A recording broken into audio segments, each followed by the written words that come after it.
ดีพ่อแม่พี่น้องป้องปายเบิดสุคนเนาะ FC ทางช่องบ่ภูมิชาแนลเนาะมื้อนี้บ่ภูมิก็สิมาตามแนวทางพี่น้องคือเก่าเนาะสำหรับรับพัฒนาเนาะครับเนาะของวันที่5เนาะพี่น้องเนาะก่อนอื่นก็ต้องขอโทษขออภัยก่อนเนาะครับเนาะเพราะว่าใช้สูตรใหม่นี่บ่เข้าเนาะพี่น้องเนาะเดี๋ยวบ่ภูมิสิกลับมาใช้สูตรตั้งแต่ที่บ่ภูมิทำช่องยูทูบมาเนาะพี่น้องเนาะมาลองใช้นำกันเนาะสูตรที่ว่ามันเดินดีมาตลอดเนาะพี่น้องเนาะมาเบิ่งผลมันออกนำกันเนาะเมื่อคืนนี้145แล้วก็91เนาะพี่น้องเนาะให้61มันออก91พี่น้องเอ้ย6กระดกหัวอีกแล้วเนาะพี่น้องเนาะสำหรับลาวพัฒนาเฮานี่เพราะฉะนั้นก็หลุดเนาะพี่น้องเนาะตัวเด่นก็บ่เข้าเนาะพี่น้องเนาะเพราะฉะนั้นก็ไปกันต่อเนาะครับเนาะของงวดวันที่8เด้อพี่น้องเด้อบัดนี้สำหรับลาวพัฒนาเนาะเดี๋ยวสิกลับมาใช้สูตรเก่าเนาะพี่น้องเนาะสูตรที่บ่าวภูมิเคยใช้มาเนาะพี่น้องก็ไปตามกันต่อเลยครับ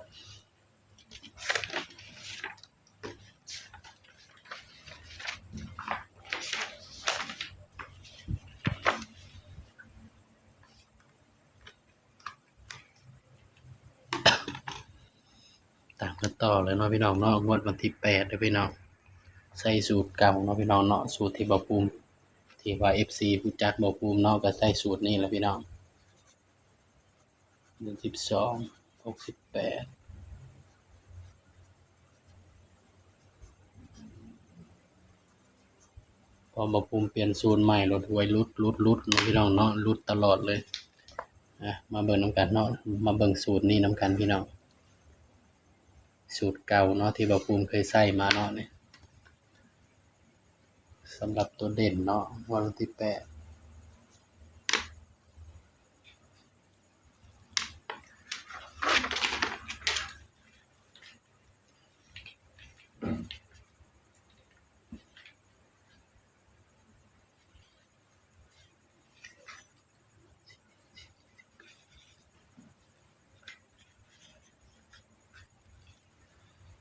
สำหรับตัวเด่นเนาะ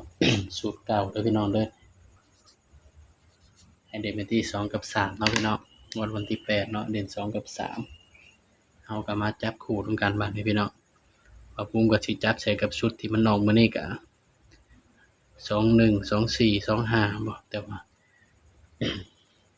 มาจับคู่นำกันเลยเนาะครับเนาะบัดนี้จับ2ก่อนเนาะพี่น้อง24 25 26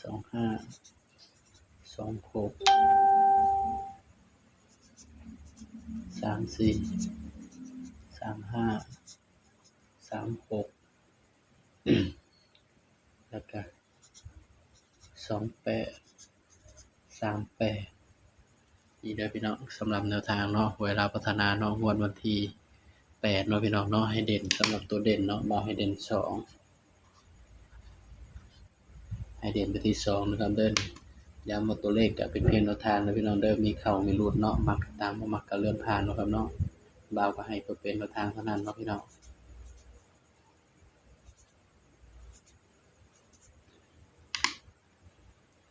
มาเบิ่งนำกันเนาะสำหรับสูตรเก่าเนาะพี่น้องเนาะให้เด่น1กับ2ให้เด่น2กับ3เนาะ